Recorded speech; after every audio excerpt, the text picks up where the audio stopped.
Hello and welcome to episode 9 of Let Them Eat Cake. This episode we discuss Ukraine and Russia with a fellow grassroots journalist who has a focus on Ukraine. More specifically, we touch on Wagner, the effects of corruption, a dash of Putin, and we briefly touch on the war. As Russian influence both militarily and propagandistically is quite vast, there was only so much that we could actually talk about, but this will not be the last time that we touch on the subject. As always, we are 5th Gen, an information warfare cooperative that aims to shed light on things those in power want to be kept in the dark.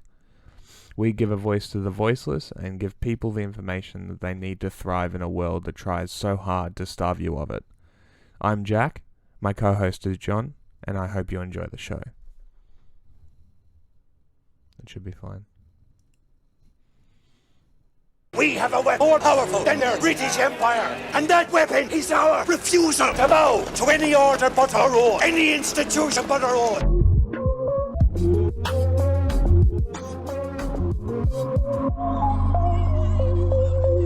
The aspect when we talk about social media's effect on this war, I think Telegram is probably the main app where we're going to be talking about the effect it's had, I think, right? Oh, for sure. Oh, for sure. So, can we talk about the process of what goes on and how to use Telegram for information? Oh, well, you basically, you go in there, you start finding channels like anything else, like any other social media. And then you start deriving like from where it's coming from, like what country and stuff. The way the Ukrainian army has been using Telegram, and Right. Twitter. Well, if you kind of look at it too, I was mentioning it to somebody a while back. I feel like this is kind of like the first war in a while, and correct me if I'm wrong, where you're seeing it like in like literal real time, similar to how the Vietnam War was filmed, where when you had reporters on the ground. I say this all the time. Yes. And that was literal live footage, and that's like a whole other rabbit hole you could go down. That's the reason why the American news doesn't film wars anymore the way they do, because of those live coverages. Because American citizens would turn on the news and see, like, holy shit, that guy is an American. The reality of war is what it's called. Yeah, that's realistically that's what it's called, and people need to know the reality of war to understand what the American government is really doing, and all the governments that are waging war. Really, what's important is people need to know. Telegram. What's important about it is the geolocation data. Yes. Right. So we are able to know for sure, like the live map. It's like. They had to like rebuild their whole website because it started crashing when the Ukraine war started. Yeah, because people were just overloading it. Yeah, so like everyone depends on that website, right? But they track everything. So they have a video with a geolocation showing a vehicle was destroyed there, right? That's how they do that map. So that map isn't real time data.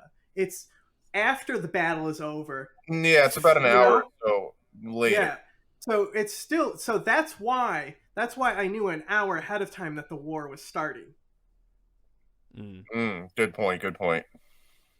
Because there's still an information delay. It's not quite live. It's not quite instant.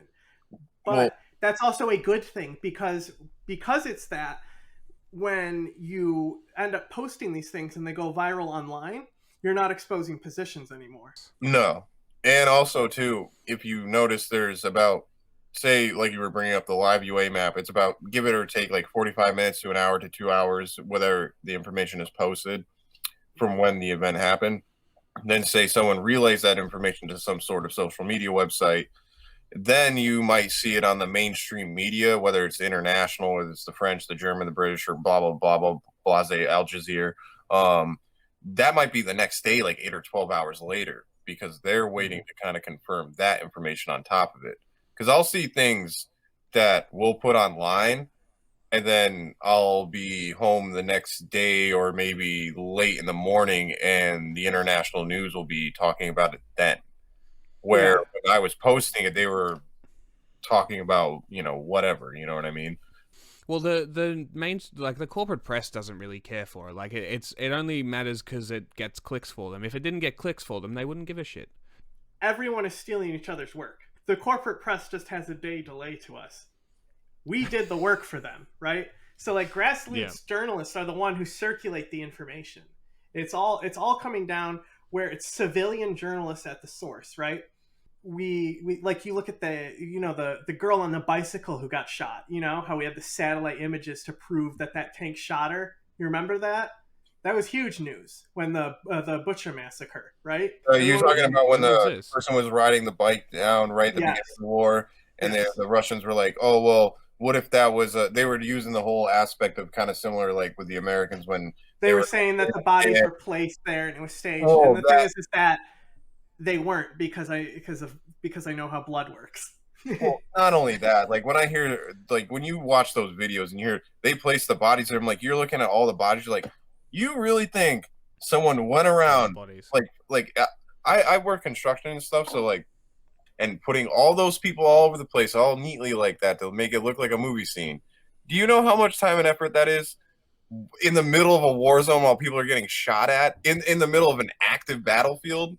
Well, they said that Zelensky went out and executed all the Russians who didn't get out in time, all the Russians who actually wanted to be part of Russia. But that's the thing, is it's their narrative. It's not meant for us anymore. They have been completely disconnected from the West. I need to know that magic Slavic carpet he has, because I don't know. Yeah, but that's the reason why we look at satellite images and show that girl was dead on the street weeks beforehand. That case where that girl is on the bike, because we have angles, we have satellites, we have images, we know how blood works, like geolocation, all this shit. All of that stuff gives us definitive fact that Russia committed a war crime on that street by shooting that girl on that bicycle. And everyone knows what I'm talking about when I talk about this. Like, as long as you've been following Ukraine, you know about this.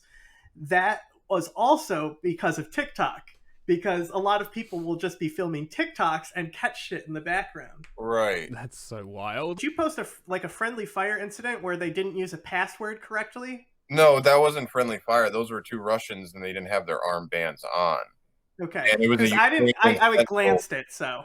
It was a Ukrainian sentinel on guard, obviously looked like guarding some sort of like outer trench position in like the field somewhere. And there was two Russians approaching him without armbands on, and it looks like they're wearing multicam. So from a multicam aspect, they could be anything, on that front. And yeah, he got shot. Looks like he died, I'm assuming, because the watermark in the corner is a Russian watermark, so I'm guessing they collected his video off of him. But they use a specific kind of like digicamo pattern, and then the Russians have a green kind of digital pattern. I forget the term or the name off the top of my head, but then you have a mix of both after that too. So and the Ukrainians use a green, yellow, and blue armbands, where the Russians, they always have used white. That I think goes all the way back to Chechnya, honestly. When they were in Crimea, Russia was able to deny that they were their forces there. But most of them, from what I understand, were actually Wagner mercenaries. Mm-hmm. So they kind of did the same thing, kind of like with Blackwater, the United States did in Afghanistan, Iraq. It's different, though. Yeah. It's a little different. Well, plausible deniability is kind of running with. That is the key there. Using the same loophole, Wagner is something else, and that they they came in and helped lock down Wuhan, right? And the types of people that would be doing this type of stuff is Wagner. Like, they do an entire propaganda division. I mean, look at that the fucking the Hammer massacre in Syria that they do to that guy who was a defector, right? They were ordered to make that video of slaughtering, like torturing that guy who pissed himself, and then they fucking cut his head off and hung him upside down, lit him on fire. Yes. And we geolocated that. They made sure to film it in the background where we could geolocate too. That was a very deliberate video done for a reason, right? So, and they've also made really great false flag ones. There's this great one that Wagner makes, and it's allegedly Azov Battalion crucifying a guy and then lighting his head on fire, but it like cuts right when his head gets lit on fire. Wait, are you talking about the one where they nail him to the cross and everything? Yes, and then they light him on fire. It's fucking fake as shit. Okay, because I saw that a while ago, and I was wondering whether it's well done. It's well done in the sense it was said in the beginning of the war, and I was like, okay, and I hadn't seen it. It's an old video, actually. They've used it for a while. Well, what about do you remember the people who had their faces painted blue and were tied around the poles? That actually happened. For starters, times where it was really problematic is when it was Roma. So looting is naturally just going to happen regardless. And Roma have always been discriminated against, so they're going to have more poverty in general. So it just goes into the stereotypes, the derogatory terms, calling them gypsies and all this background stuff. It feeds Russian propaganda when it ends up being Roma people. But a lot of those people, it's civilians who are punishing people who are coming in and fucking up their neighborhoods. But we have to understand that there is a material condition aspect about it. And you know what's worse than that? Fucking that girl with Down syndrome that we fucking see a video with her mom where an hour before the fucking bomb dropped on her, and then the next thing we see is a Ukrainian soldier holding up the stroller and that fucking dead girl's under it, you know? And the fucking Russians on Telegram are celebrating it, saying, "Oh, I hope this happens to all Ukrainians," and shit like that. You tied some people to a poll. Yeah. How about deliberately massacring civilians? I mean, it's Russian MO, right? They love doing that. Yeah. Russian military, anyway. Yeah, that's all they can do. They can't fight. That's their thing. They can't fight. It's clear. They're like invading Ukraine and not being able to beat a neutered military is kind of emblematic of how much corruption your military has and how much it's really taken effect. From the start, I said this war will be won by corruption. So when we talk about America's agenda, right, and how they don't give Ukraine the guns that they need, we have to look at Zelensky's history and the oligarchs that backed him and his status in the Pandora Papers. There is problematic things there with him. That's the main reason why America is not giving them the shit they actually need. Because what happens when they win? That's what's key about other countries' involvement. What we actually are seeing is the best counter to corruption is being done on the Ukrainian side because of the volunteers and the anarchists. People are sending them optics, sending them drones. So they're able to have the shit that they need. Like, they have a working rifle, but have you seen the fucking body armor videos where they capture the Russian body armor and they pull it out? It's like aluminum. Wait, what? Yeah. Honestly, they remind me of like a freaking like you when you're sitting in a bus station, like the back of the seats. Yes. They look like. Yes, that might be what it is. Wouldn't even stop at 22. Because the Russian military sold the body armor itself and replaced it with some bullshit, right? Well, have you seen this is why they have to go buy guns from China, because half their warehouses have been looted and there's just an IOU note on the shelf. Well, have you seen pay the you back later. videos where they're punching in the helmets with just their fists and their heads? Oh my god! Like they're like 10 cans. This is hilarious. Like, I'm not even joking. Like, there's a video where there's a Ukrainian soldier that got a captured Russian helmet, and the dude takes it like when you see like a frat boy smash like a beer can on his head, and he just takes it, and it's like dented, like it's aluminum. Like that wouldn't even stop like a football. From what I know about ballistic helmets, okay, and is that there's two parts to it, right? So there's like there's the actual like armor stuff, and then there's like more of like a retainer thing, and that retainer is like you can just break it. So, and it like goes inside the helmet, so it's like actually what the ballistics like are supposed to attach to on the head, and that piece is kind of like worthless. So you'll see that a lot with old war helmets, right? A lot of them are these types of helmets that were just meant to not bump your head on shit in the tanks and all that stuff. That's the main purpose of these helmets. It's not to stop a round, because ballistic helmets in general aren't going to really stop a round. If you get shot in the helmet, you're more than likely going to die. Yeah.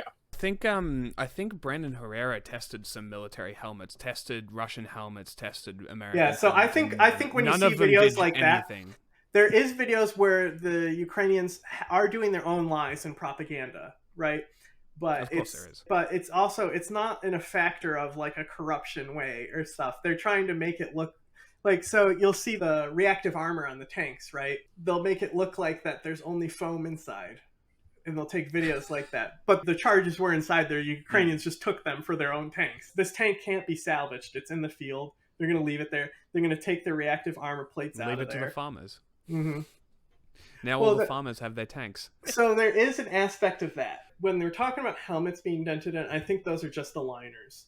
I'm not sure. I heard rumors that they're not sending ethnic. No, you're correct. But that okay. So they're not sending ethnic Russians, which is an even more interesting point.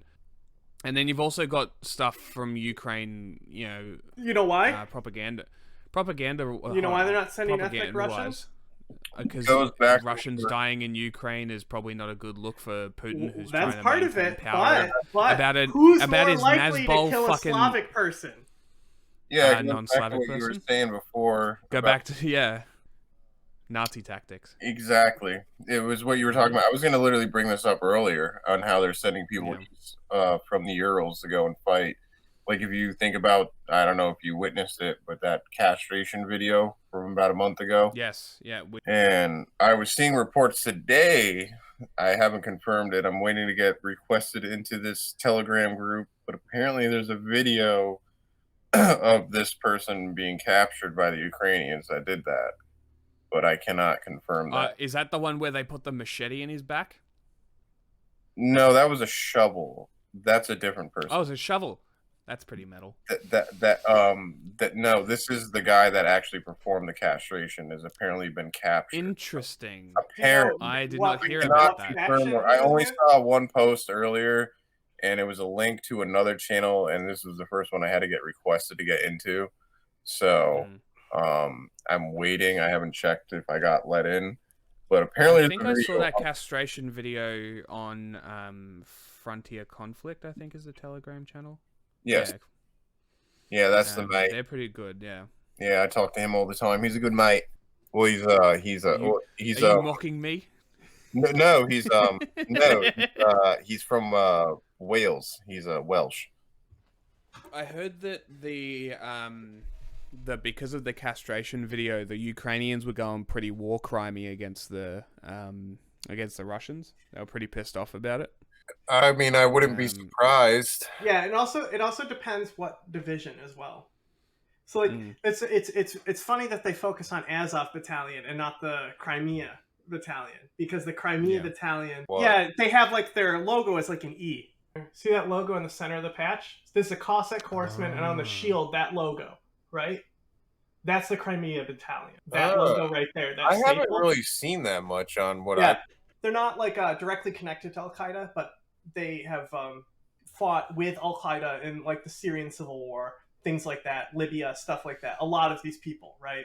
So a lot of these peoples are in the Crimean battalion all came from the Syrian civil war. So there's Syrians in that battalion too.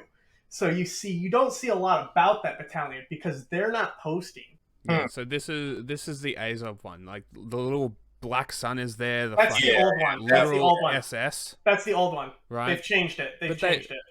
Oh, have they? Because it's still. I'm pretty sure they took out the black sun and the Nazi iconography because it's less nationalistic now, as in general.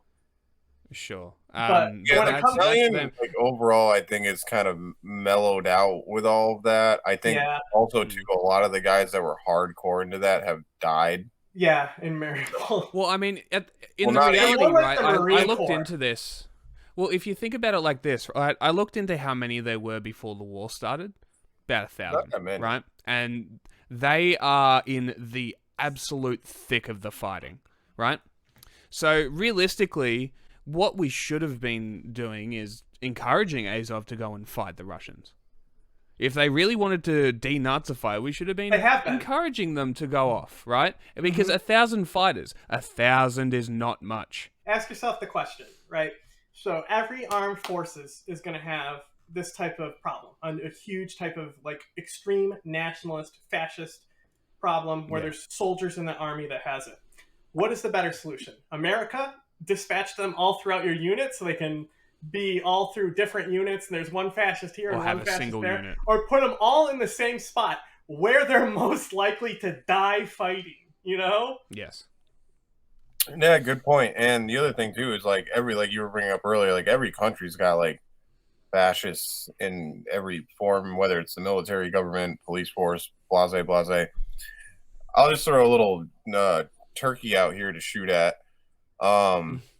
What would you think of this? Because I watched something a while ago about where in America there was a thing I watched where they were bringing up the aspect of when people go into the military, gang members, and then they go in, learn all these tactics and training and stuff, and then they come out of the military and then they go back to where they're from and then they use those tactics and training in their gang activities. There's an aspect to that, And I'm just saying it in the sense of like, you also have the police force coming back. well, what I'm bringing this up in the sense of the comparison to Azov, where you have like, I won't say an extremist factor where it comes to gang members, but it's just like you have a problem within the military. You know what I mean? And but then, like, these far-right extremists also have a military background. Police also have a military background. All the problematic things in America do have a military background. Right. That's what I mean. So it's just funny when not you, but I mean, like when people are pointing out Azov, when you were saying like it's only 1,000 something people and you're going to portray it to an entire nation is kind of insane. Like, I'm not going to. It is insane. Yeah. Ukraine is actually one of the least fascist countries in Europe. Yeah, I'm like, for instance, I'm not going to portray what a gang member does in the Marine Corps and then goes and does whatever he does in his neighborhood on my entire country. You know what I mean? Same thing with exactly. A police officer. This is my biggest problem. Yeah, and this is going back to what we we're talking about, the far right pushing by Putin and stuff, right? Mm. It's more or less a dead ideology, really. Like, there's a little bit with Putin pushing propaganda, it's kind of re-sparked it a little bit, but people don't buy this shit anymore. It's so unattractive. Imagine going up to someone today and going, hey, white race superior, join us. People are going to look at you like, what the fuck are you talking about? No, you're correct. You know what I mean? Yeah. Like, it's more or less a dead ideology. In the group, in the private chat. Right? So this is a map. So specifically, I wanted to point out the flawed data on this map. So we need to talk about the data bias on this map. So it's measuring a specific thing, just like how if you track racism, the United States is the least racist country in the world. It's a very specific question. This is nationalist parties. The percentage of nationalist parties that have access in parliament and seats. So we know there's fascist movements in Britain, but it's zero because there's only 2 parties in Britain. Right? So that's where the flaws are. And they'll also be like, so like if you look at nationalism maps, you'll also have like Scotland nationalists. They're a completely different type of nationalist. So we're not just talking about fascism here, all right? But that being said, look at the percentage of Ukraine and look at the percentage of Russia. It's what, 6 times higher in Russia? Mm-hmm. But you look at how low it is in Ukraine compared to the rest of Europe. Yeah, 2%. And then even Poland's 50%. Mm-hmm. Is that Denmark? Poland has a huge fascist problem. Mm. So does Italy. 28%. I think that's Denmark, right? Yep. And then you've got 23% in Italy. But down look, here, you see, Ireland is really Balkans. high as well, but there's no fascists in Ireland, you know. But the Nationalist Party is the dominant party. It's the Republic. Yeah. So what's this 50% here? Is that Hungary? Moldova. No. Which one? Moldova, Romania, and then there's the one next to Romania, the 49.4%. Austria? I think that's Hungary. Oh, that's. And then you've got like Ukraine. Serbia and Kosovo and all this stuff down here, which I'd expect to be higher, but it's not. Well, Kosovo is really high as well because of the situation in Kosovo. It's a different type of nationalism there as well. So it's very interesting. This doesn't measure fascism exactly. We're talking about nationalist parties here. Nationalism, which is not fascism. Which we should say that nationalism is not fascism. However, fascism has a massive part of it is nationalism, ultra-nationalism, as they would say. Where there is fascist parties, they identify as nationalist parties. So at the same time, what it does tell us is that nationalists in general have no power in the Ukrainian government. They have 2% of the government. Yeah. That's nothing. Yeah. And there's, like, America has more fascists in the government because they're all belonging to one party, you know? So America's actually worse in this regard. Britain is actually worse in this regard. Ukraine has the advantage here. So every time we post something, every video, right, that is more important than anything else that you can do. Like, it's like people don't understand what likes do, and hashtags and campaigns and things like that. Like, it is more important politically to win the war on the front of the mindset of the people on the ground, right? The Russians are fucking tired right now. every If your flag fighters that, don't want to fight, you're not gonna get. every You're not gonna flag get that they anywhere. see go up in those viral videos that are being circulated, they're on Telegram too. They're seeing them, right? So what I happens mean, now? they're definitely running away at this point. Yeah, well, and that's the thing is that you can use this to our advantage if NATO actually spent money and capitalized in it. But the information warfare aspect of it is that these accounts, like literally NAFO, right? These videos that we post are the greatest ammunition to use against Russia at this point. Once they're on the retreat like this, the greatest ammo you have is the words and the videos and the evidence. Of course, it's So propaganda. so we become the guns at this point. It's no different to the start of the war, though. Like the Ghost of Kiev and all those things, right? Oh, yeah. Russian warship, go fuck yourself. Well, all that sort of stuff. It's great for morale for the Ukrainians. it's not so much sometimes about the truth, but it's more or less about the end game, the means to the end of the story. The reason for fighting. Exactly. Yes. Yeah. You can't just have a really good reason for fighting. That's not your only hope to win the war. They also have fucking NLAWs and javelin missiles.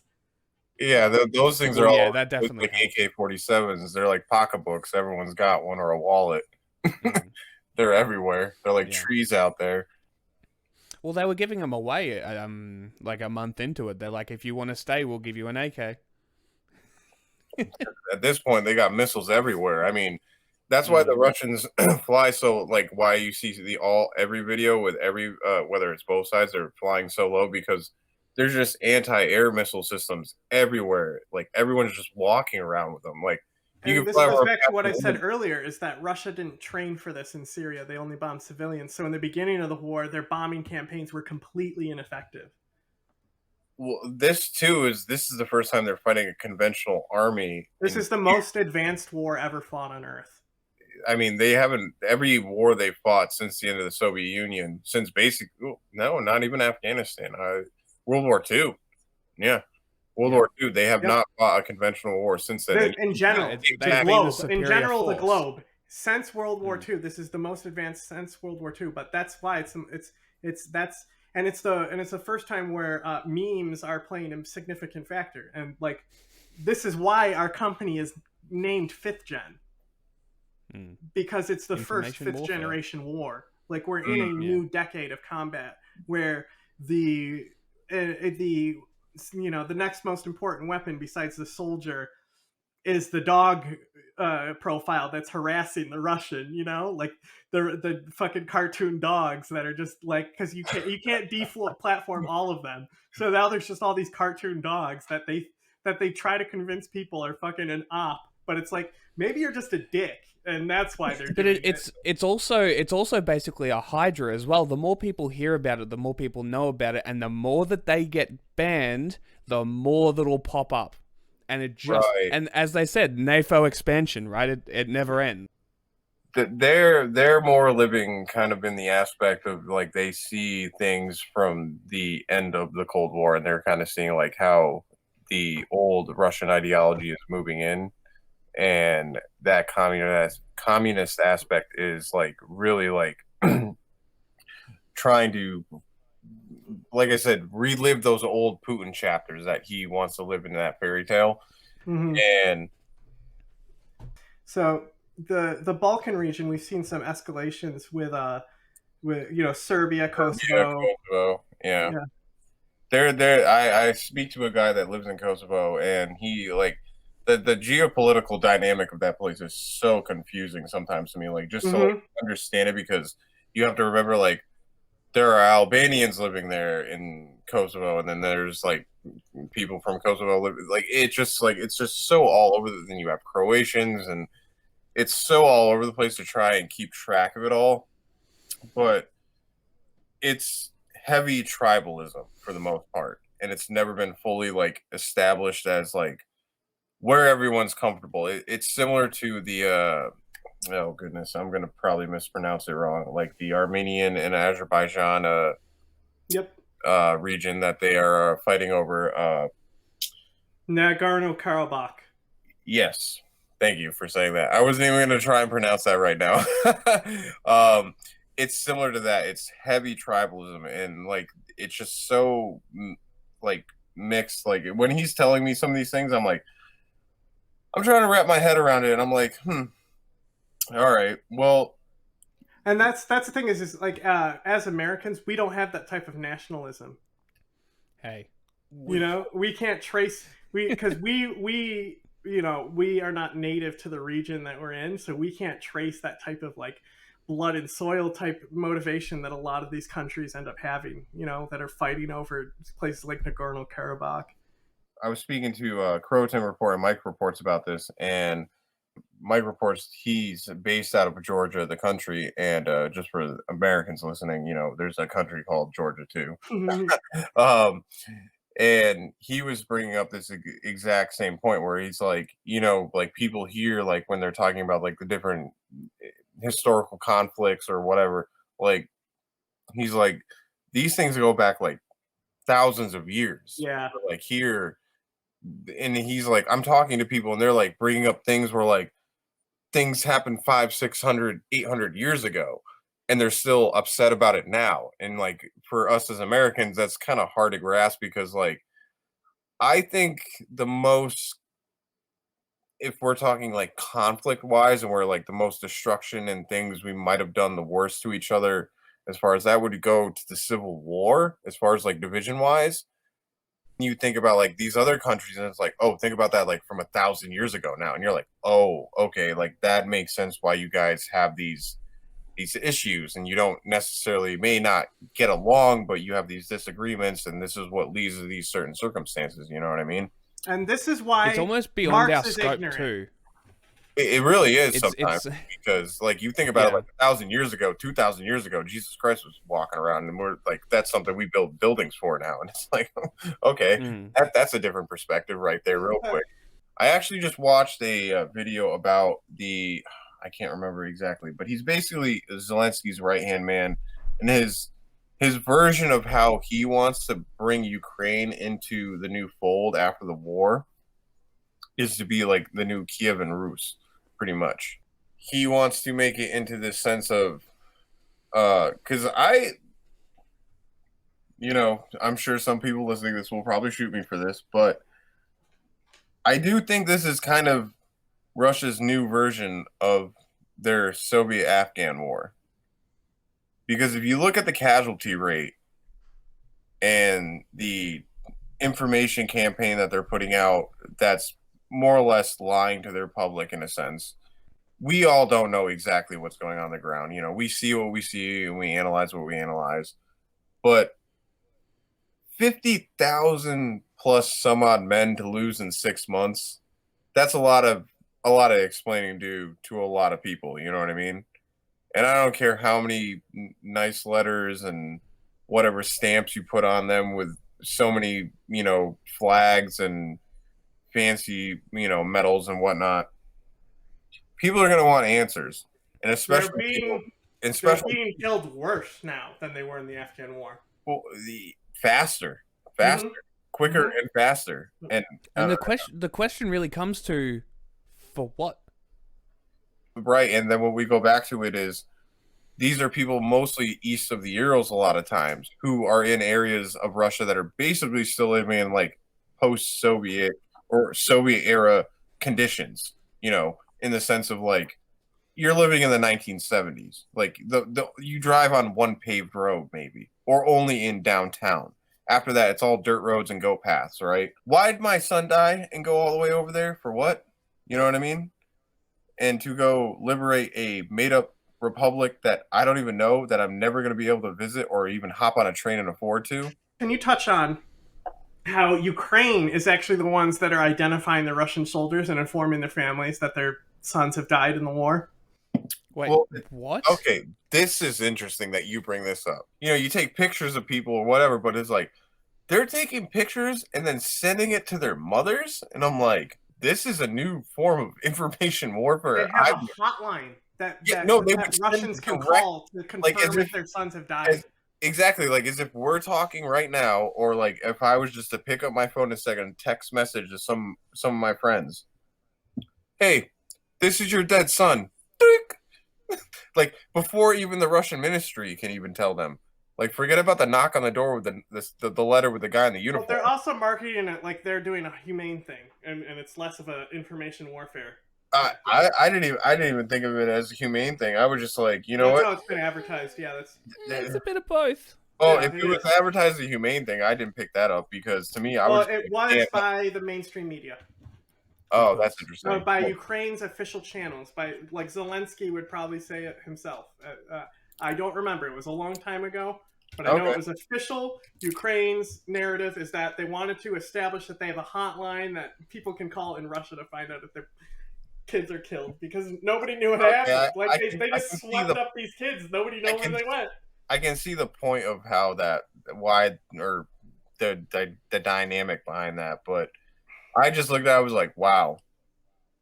Yeah, it's all about it might be the plan and the execution, like the team you have doing that, they kind of have their own agenda, possibly, or it could be a information warfare tactic from the beginning, but it's a very smart tactic. Well, I think basically I could see from the dynamic from them, it would be like at the beginning of the war, they were saying it was a special operation, and maybe they were doing in the sense of like, hey, look, this is a real war. Like, we're really fighting and killing your kids. You know what I mean? Just hypothetically thinking outside the box. But at the same time, I basically looked at it when I first sent it to this person.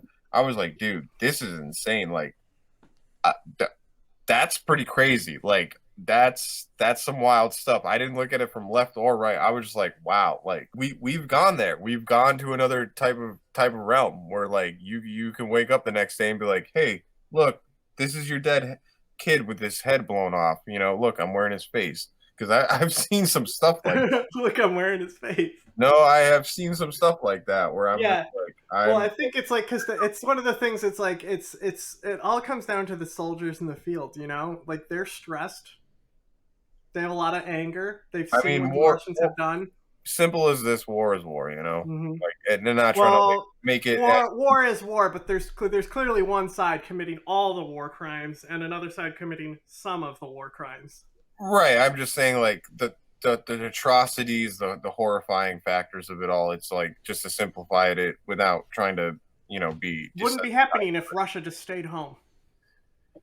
Hey, that's what I said, man. If you were shooting at me from my house, I'm not coming over to your place for burgers later. Yeah. So I definitely don't think they're informing the families out of the kindness of their heart. I think the main tactic there is an information warfare tactic. Oh, 100%.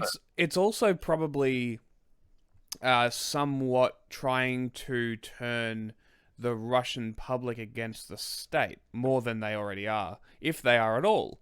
So it would more be like, oh, look, call us if you want to find out if your kid's dead because your government isn't doing it for you. Exactly. Why are you supporting them in this invasion? And that's the face that it had, is what you're saying. But what he's saying is like how it really went down. How a lot of fucked up shit ended up happening around this. But you know what? Yeah. What's going to be more effective? Definitely part 2. Yeah. I mean, I don't think Russians are sending the pictures of dead Ukrainians to their moms because I think they got better service and VPN blockers than they do.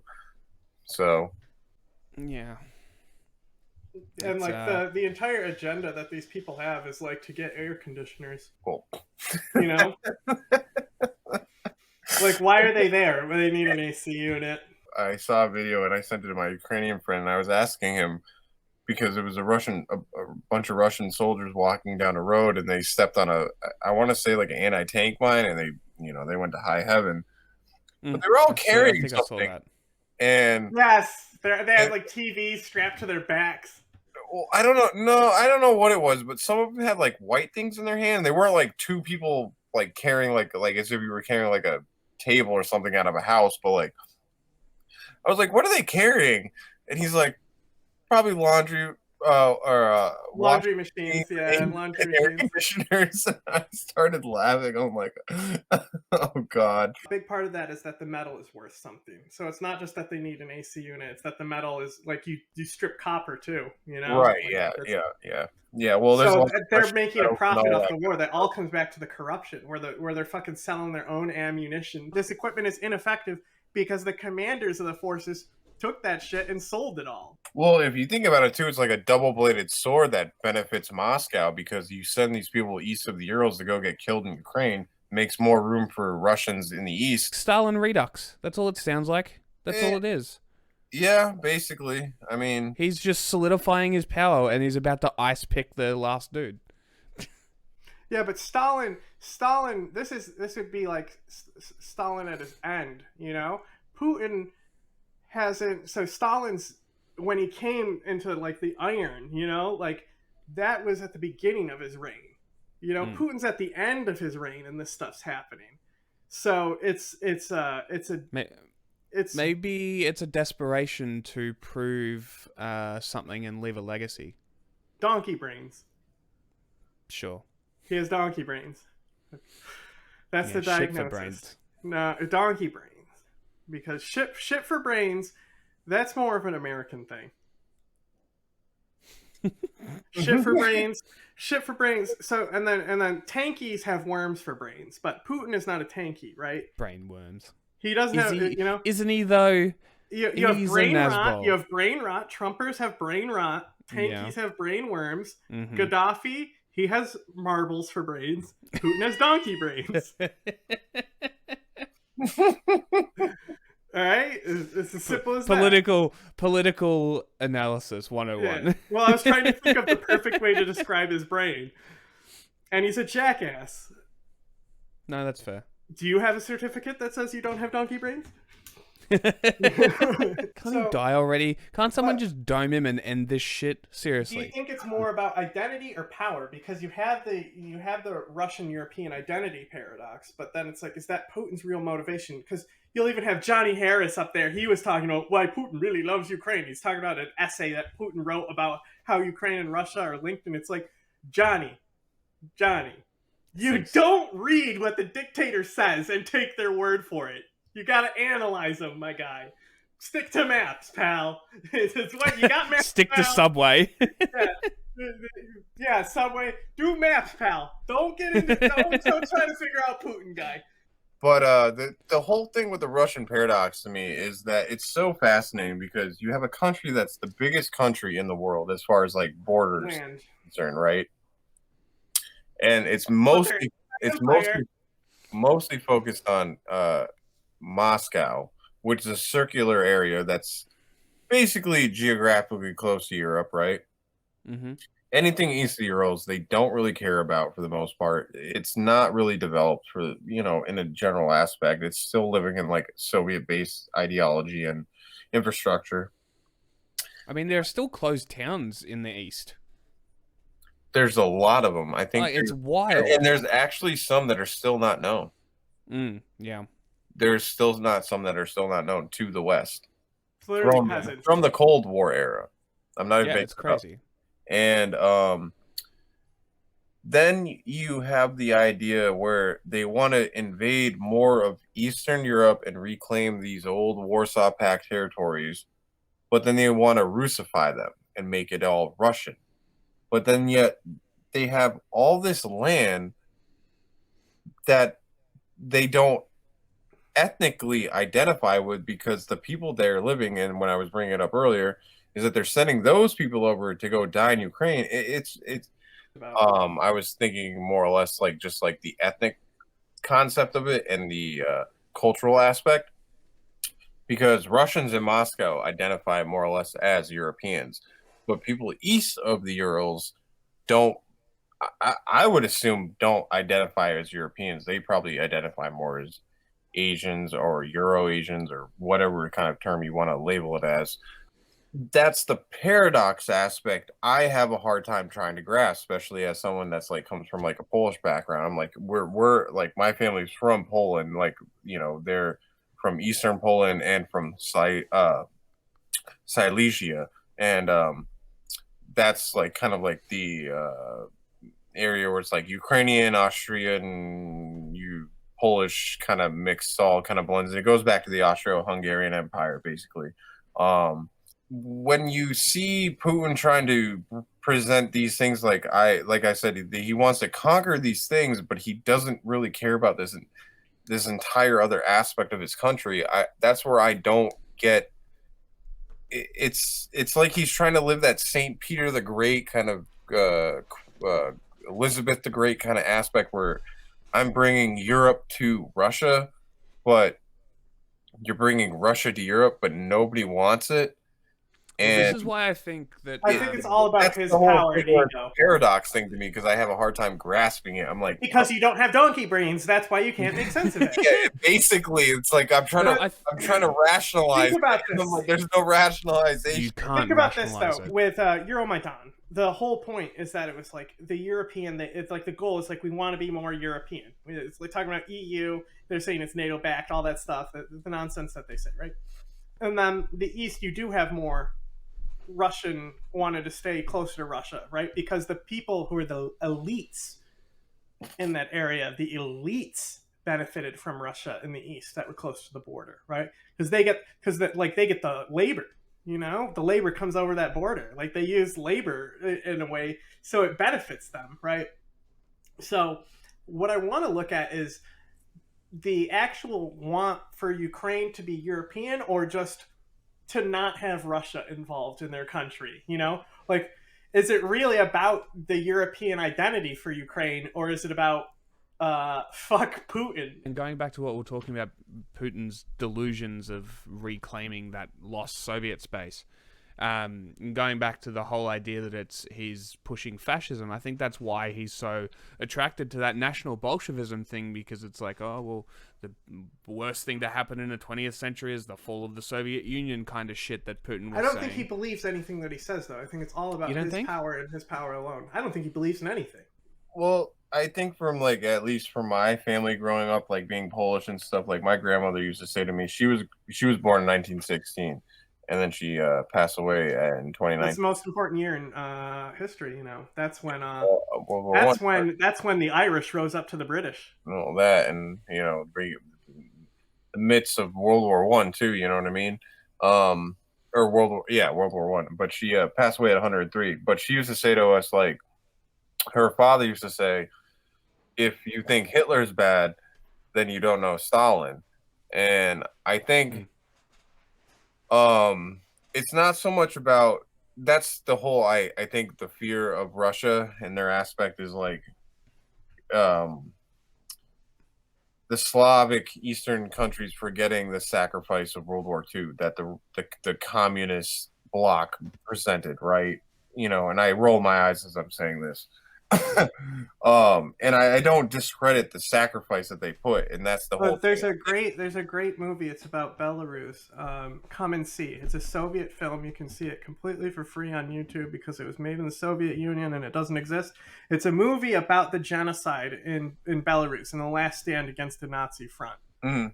So it's a horrific movie, but it's exactly what you're talking about, is that the sacrifices that these people had, it really depicts that. And the Soviets actually didn't want this movie to come out because it was too real.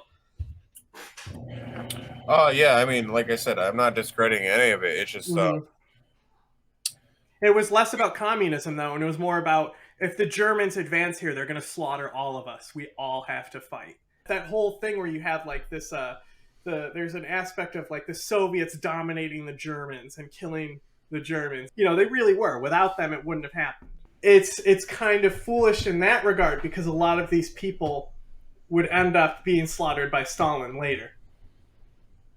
Mm-hmm. That's why I like the based Polish take of fuck all of them.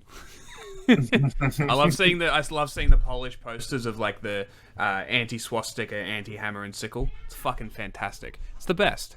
That's the way everyone should be. Fuck them both. Mm-hmm.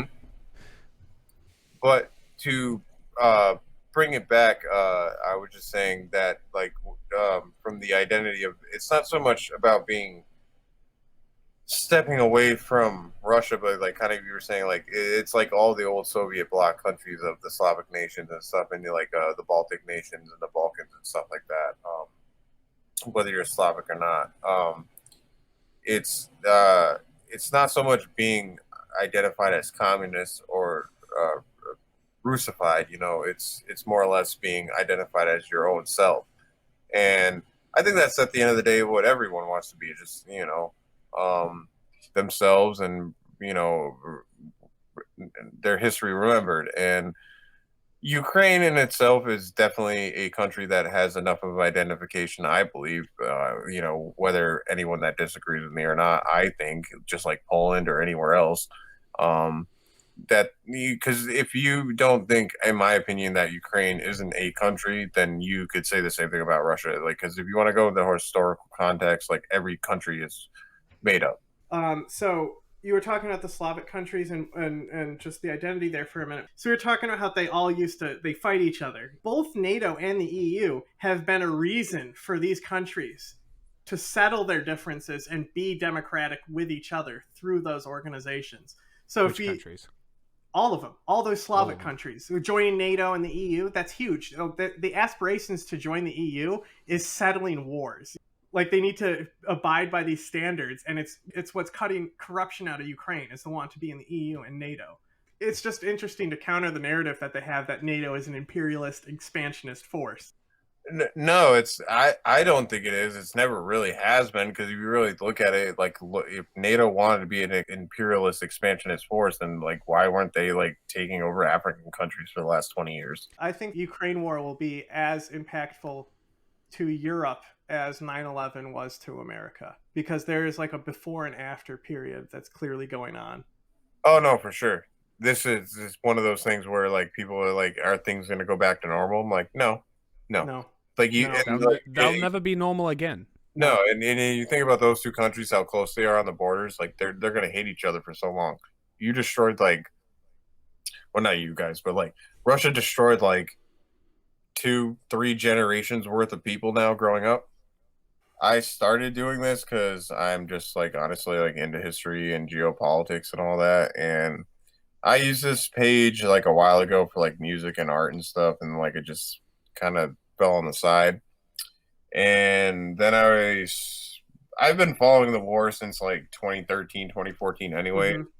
But then when the invasion started, I just started seeing like people I started following like randomly, like I guess it's how the algorithm worked too. Like I started following them, and now I'm working with a lot of them too.